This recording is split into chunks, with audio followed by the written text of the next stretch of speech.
শুধুমাত্র নামাজ কালাম পড়লেন, ইসলাম প্রচার করলেন আর আল্লাহর কাছে জান্নাত আশা করবেন, অসম্ভব। বন্দের হক যদি না দেন, কিয়ামতের ময়দানে এই নামাজ নিয়ে জান্নাতে যেতে পারবেন না, দাঁড়ায় থাকবেন। বান্দার হক এত ডেঞ্জারাস, সেদিন কেউ কাউকে চিনবে না। দুনিয়াতে বোনের হক মারছেন, বোন কিছু বলে নাই, চুপচাপ। আপনি বলছেন ওরা তো চায় নাই, কিয়ামতের ময়দানে ঠিকই নিবে। অতএব বন্দের হক দিবেন তো সবাই ইনশাআল্লাহ।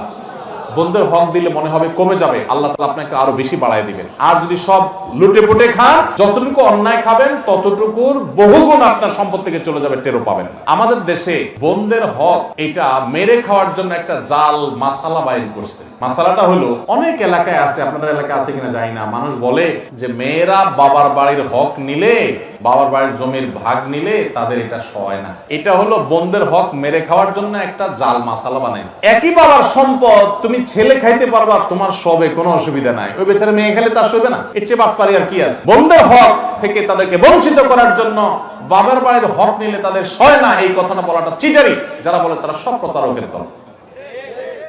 অতএব বন্ধের হক দিবেন তো ইনশাআল্লাহ।